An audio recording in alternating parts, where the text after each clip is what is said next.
Grabe. Maraming na umaga na naman. Ngayon ay ba, February 20, Friday. Ang weather natin is 2 degrees pero dahil sa hangin nakalagay feels like negative 11. Alam mo kahapon anong tawag doon? Umaraw na medyo nararamdaman mo na yung onting init. Tapos hindi ako naka-jacket, isang layer lang yung suot ko. Tapos sa pants ko, wala akong thermal sa loob. Ngayon nag-thermal ulit ako.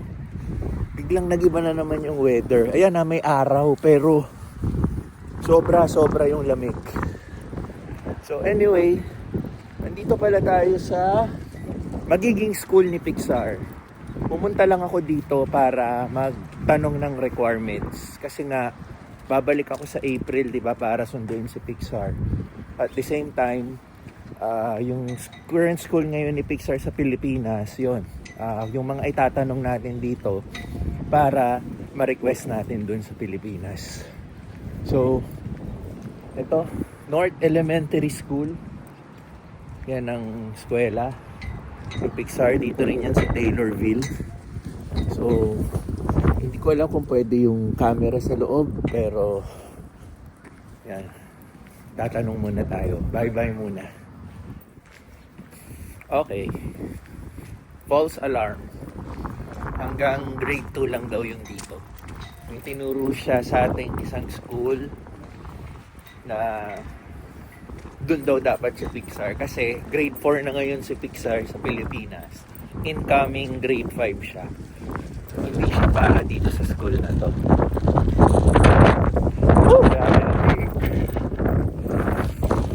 Tapos hindi ka basta-basta makakapasok sa school. Yun, kailangan kausapin mo muna sila sa parang voice nila.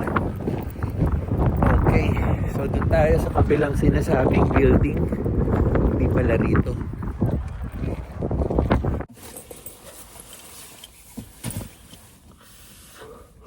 Matindi. Ito, very helpful to. Bubuksan mo lang. Tapos, iinit siya para sa kamay mo. Ayun, mo-warm up pa Tinding lamig. Nakalimutan ko mag-gloves. Kala ko kaya ko na. Pag mga gantong lamig, kailangan ko pa pala mag-gloves. Yan, bukas na. Color green. Basta nag-open na yung color green. Di kita yung maaraw Pero, yan. Umiinit na. Para hindi mamanhid yung kamay mo. Okay. Puntahan muna natin yung kabilang building. Doon daw yung grade 4, 5, 6 pataas. Doon tayo mag-i-inquire.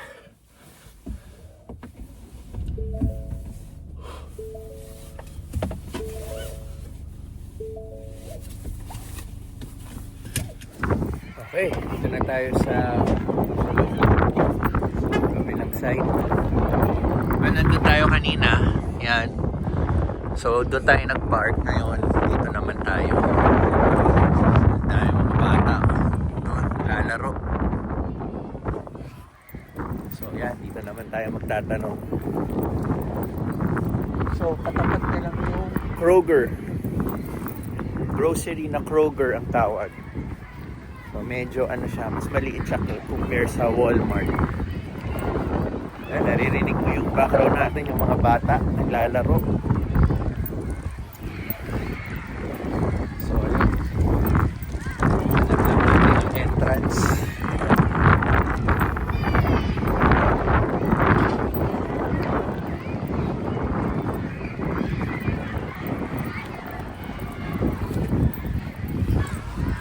So, ito, ang tawag doon is Taylorville Junior High School. So, di ko alam kung may pwede dito. Doors are locked. Tayo pwede magtanong.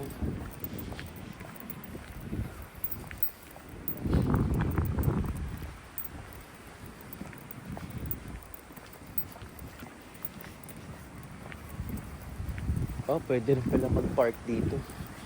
Sabihin natin. Pwede pa na mag-park dito. Layo ng pinark natin. Sa susunod, hindi alam natin. Ayan o.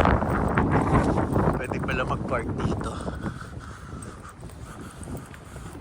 Laki rin eh, no? Laki na magiging school ni Pixar. So, mag-park na tayo. Ha! Grabe lamig.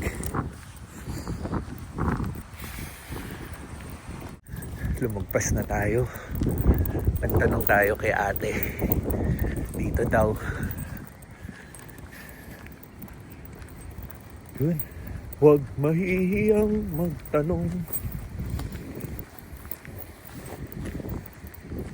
Pero medyo nasasanay tayo ng kaunti sa lamig kasi isang patong lang to. Gaan na tayo eh. Mapakatapang.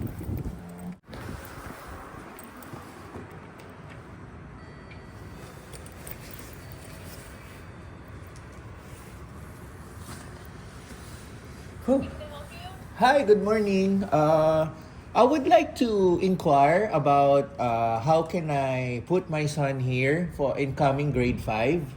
Okay, come on in. All right. Okay. Binigyan tayo ng document. Kailangan natin fill upan and yung document na to, pag na-fill up, yung first page, babalik ako dito sa Monday para ipasa, para mailagay na nila sa system. And then, yung remaining documents, kailangan ipakita ko dun sa school ni Pixar sa Pilipinas. Kasi, sila yung magpo-provide ng information ni Pixar. Either i-fax nila dito sa school. Hindi ko alam eh. Siguro alam na ng school ni Pixar yun doon sa Pilipinas. Basta parang sila na yung magko-communicate. Magsisend siya ng mga information ni Pixar doon ng mga kailangan dito. So at least, di ba? Pagtanong tayo. And kailangan ko talaga malaman yung ano makapunta rito para hindi na tayo maglalakad ng ganito kalayo. So, yun. Mission accomplished. Hindi pa naman mission accomplished. Mission accomplished lang for today. Na nakapag-inquire tayo, at least may knowledge na tayo kung ano yung mga kailangan.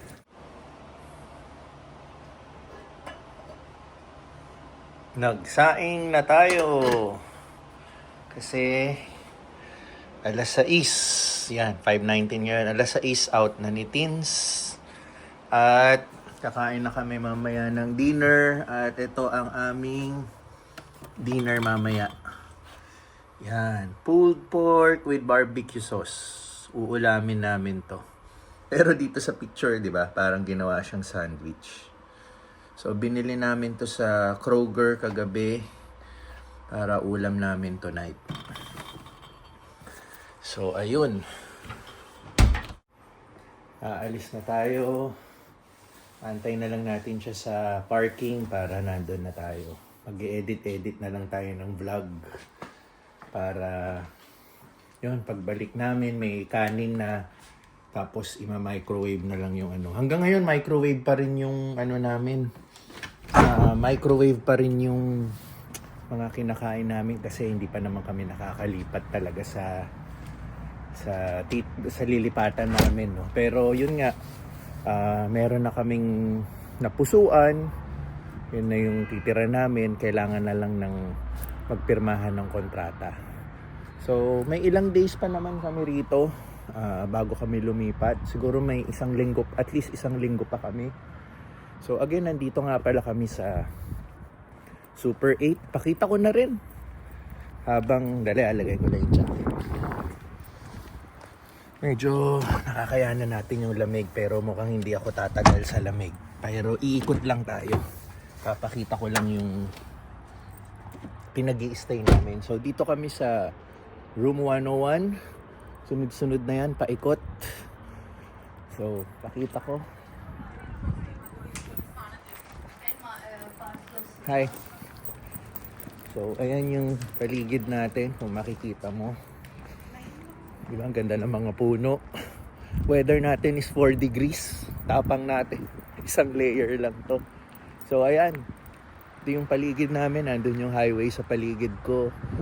Tapos, ito yung mismong hotel yan.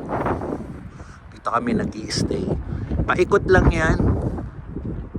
Tapos, ito ang paligid namin. Yung dumating ako, covered pa to ng snow. Makikita mo yan, kulay puti yan. Kulay puti yan. Kahit lahat ng paligid mo kulay puti pa. Pero ngayon, yan, nakikita mo may kulay na, no? Kulay green na. Nag-i-start na. So, ayan. At ayun na. Naramdaman ko na yung lamig. Punta na tayo sa kotse.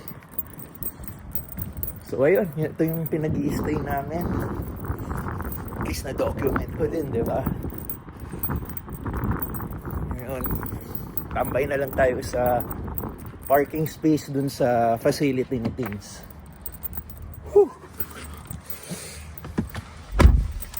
Okay. Pumasok na sa katawan ko yung lamig. Hindi kaya magtagal ng ganito lang. Ayun, so medyo confusing yung weather talaga, no? Kahapon talaga mainit-init pa.